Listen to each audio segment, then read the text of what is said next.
22 वर्षों का विश्वास, 10,000 से ज्यादा डॉक्टर्स, गोल नेशंस लीडिंग इंस्टीट्यूट।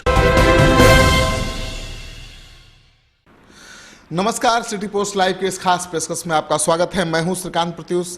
आपको पता है कि छठवें चरण के चुनाव के लिए प्रचार का शोर अब थम गया है। आज आखिरी दिन था।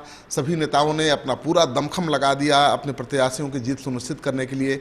सबसे खास बात यह है कि छठवें चरण के चुनाव में कई दिग्गजों की प्रतिष्ठा दांव पर लगी है। आप जानते ही हैं कि रघुवंश प्रसाद सिंह आरजेडी के कदावर नेता हैं, उनकी प्रतिष्ठा दांव पर लगी है वैशाली में। और राधा मोहन सिंह केंद्रीय मंत्री हैं, वो मोतिहारी से चुनाव लड़ रहे हैं, उनकी प्रतिष्ठा भी दांव पर लगी हुई है।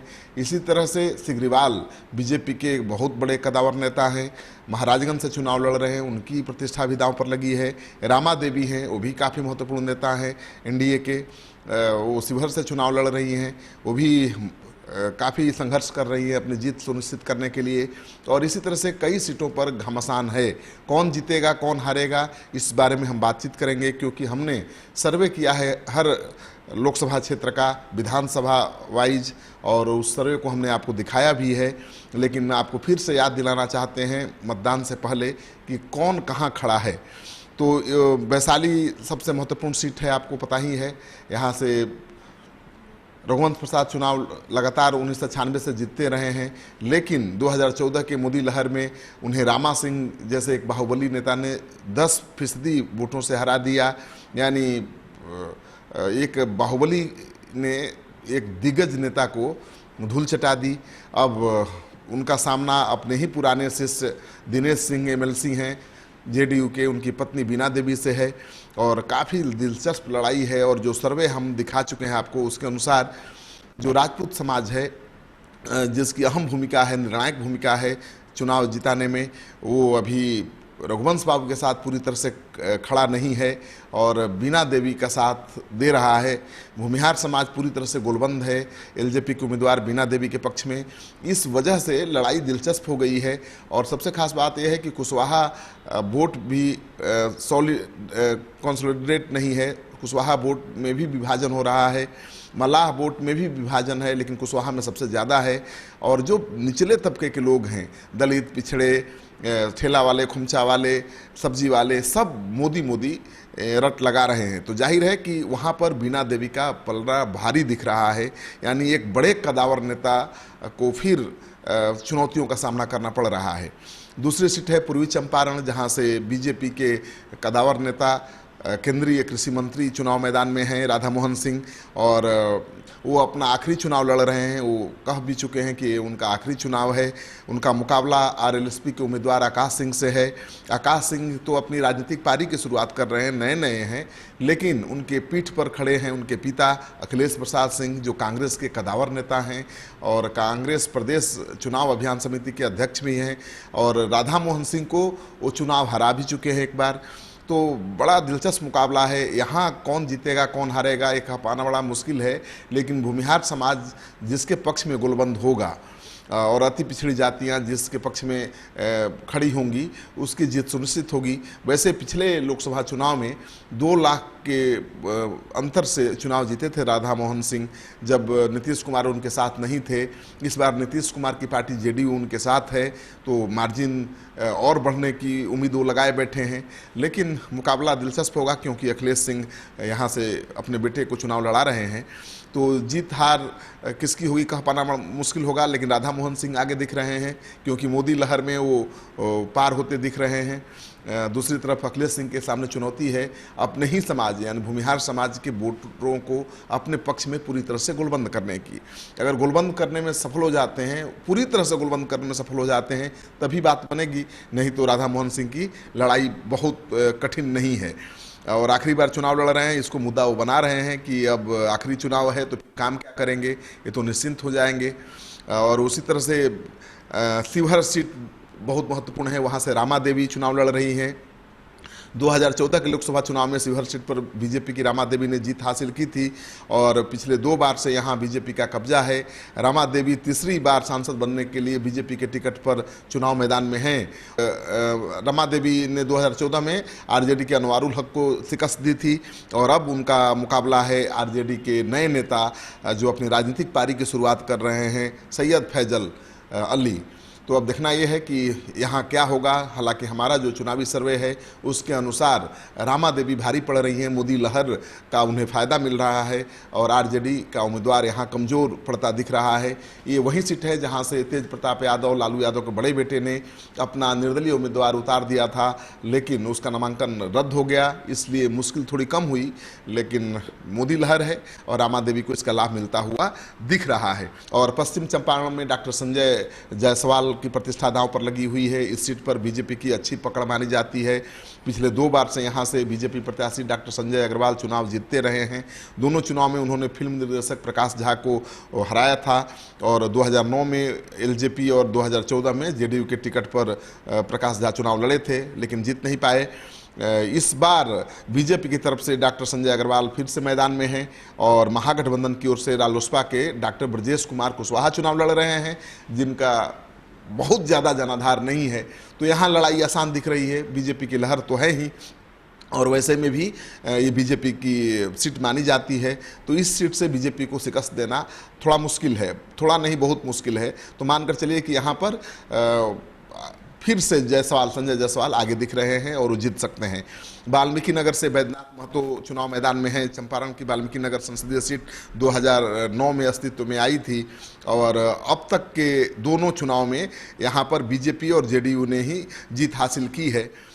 इस बार दोनों दल एक साथ हैं और जेडीयू के बैद्यनाथ प्रसाद महतो मैदान में हैं। 2014 में इस सीट से बीजेपी के सतीश चंद्र दुबे चुनाव जीते थे, उन्हें इस बार टिकट दिया नहीं गया। उन्हें 3,64,000 वोट मिले थे, जबकि जेडीयू उम्मीदवार को 81,000 वोट से ही संतोष करना पड़ा था। वहीं कांग्रेस उम्मीदवार को 2,46,000 वोट मिले थे, यानी कांग्रेस उम्मीदवार दूसरे नंबर पर था और बहुत कम वोटों के मार्जिन से वो हारा भी था चुनाव। लेकिन इस बार जेडीयू के साथ बीजेपी है और ऐसे में मुझे लगता है कि कांग्रेस की लड़ाई मुश्किल हो गई है। कांग्रेस के प्रत्याशी प्रभावशाली हैं, पूर्व मुख्यमंत्री केदार पांडे के पौत्र हैं और ब्राह्मण बहुल इलाका है। तो लड़ाई में तो हैं, मुकाबला कांटे का है, लेकिन चूंकि बीजेपी जेडीयू दोनों साथ में हैं, इसलिए ये कह पाना बड़ा मुश्किल है कि कौन चुनाव जीतेगा, क्योंकि यहाँ भी मोदी इफेक्ट है, मोदी लहर है। और इसी तरह से अगली सीट है आपका महाराजगंज सीट भी काफ़ी महत्वपूर्ण है, क्योंकि यहाँ से प्रभुनाथ सिंह भी चुनाव जीतते रहे हैं, लेकिन पिछले 2 बार से लगातार बीजेपी के जनार्दन सिंह सिग्रीवाल चुनाव जीतते रहे हैं। 2014 के चुनाव में बीजेपी के जनार्दन सिंह सिग्रीवाल ने दबंग छवि के प्रभुनाथ सिंह को शिकस्त दी थी और प्रभुनाथ सिंह को काफ़ी मतों के अंतर से हराया था। 3,20,000 से ज़्यादा वोट सिग्रीवाल को मिले थे, जबकि 2,82,000 मत से ही संतोष करना पड़ा था प्रभुनाथ सिंह को। प्रभुनाथ सिंह अभी जेल में हैं, उस इलाके के बहुत दबंग नेता हैं, लेकिन अब सिग्रीवाल का मुकाबला फिर उनके बेटे से है, जिनका नाम रणधीर सिंह है। सबसे खास बात यह है कि यहाँ भी मोदी लहर है, लेकिन आरजेडी की लहर भी कम नहीं है और रणधीर सिंह यानी प्रभुनाथ सिंह का प्रभाव भी अच्छा खासा दिख रहा है। यहाँ इस इलाके के राजपूत नेता मानते हैं कि उनका नेता दबंग होना चाहिए, प्रभावशाली होना चाहिए। सिग्रीवाल काफ़ी सोबर हैं, काफ़ी नम्र हैं और हर इलाके के हर घर में शादी ब्याह हो या जनेऊ हो, कोई कार्यक्रम हो, वहाँ बैठे रहते हैं। उनको तो ऐसा नेता चाहिए जिसकी धाक हो, जिसका नाम हो। जैसे प्रभुनाथ सिंह तो जेल में हैं, तो उनके बेटे रणधीर सिंह को आरजेडी ने प्रत्याशी बनाया है। तो मुकाबला दिलचस्प है और यहाँ कह पाना बड़ा मुश्किल है कि कौन जीतेगा, कौन चुनाव हारेगा। और आपको याद दिला देना बहुत ज़रूरी है कि इसी सीट से खेसारी लाल यादव चुनाव लड़ना चाहते थे, जाने माने भोजपुरी फिल्म स्टार हैं, और लालू यादव से लगातार वो मिलते भी रहे, लेकिन सीट मिली नहीं। और उनके विरोधी जो प्रभुनाथ सिंह के भतीजा हैं सुधीर सिंह, उनके भाई यानी प्रभुनाथ सिंह के बेटे को टिकट मिल गया। तो इसको लेकर खेसारी काफ़ी गुस्से में हैं, काफ़ी नाराज़ हैं और उनका कहना है कि जो शख्स उनके खिलाफ जहर उगलता रहा है, जो उनके ऊपर पत्थर फेंकवाता रहा है, उसी शख्स को आरजेडी ने अपना प्रत्याशी बना दिया। इसको लेकर तेजस्वी यादव से भी वो नाराज चल रहे हैं। तो ये महाराजगंज की सीट पर मुकाबला कांटे का है, कौन जीतेगा कह पाना बड़ा मुश्किल है। यहाँ मोदी लहर से ज़्यादा राजपूतों के बीच ये मुद्दा है कि कौन उनका नेता होगा। और अगली सीट है, आपको पता ही है कि बहुत चर्चा में है, वो है सिवान की सीट, जहाँ से हिना साहब चुनाव लड़ रही हैं। ये मोहम्मद साहबुद्दीन की पत्नी हैं, यानी एक बहुत बड़े बाहुबली की पत्नी हैं, लेकिन उनका मुकाबला भी एक बहुत बड़े बाहुबली अजय सिंह की पत्नी कविता सिंह से है। कविता सिंह एमएलए थी, अब लोकसभा चुनाव लड़ रही हैं, तो 2 बाहुबलियों की पत्नियां चुनाव मैदान में हैं। लेकिन यहाँ जो हमने सर्वे किया है, यहाँ पर मुकाबला कांटे का है और हिना साहब काफ़ी मजबूत दिख रही हैं, क्योंकि अजय सिंह के खिलाफ वहाँ पर ब्राह्मण खड़े दिख रहे हैं। क्योंकि अजय सिंह के खिलाफ ब्राह्मण हैं, इसलिए उनकी लड़ाई थोड़ी मुश्किल हो रही है। और हिना साहब कोशिश कर रही हैं कि जो व्यापारी वर्ग है, जो हमेशा बीजेपी के लिए वोट करता रहा है, उसका भी समर्थन मिले।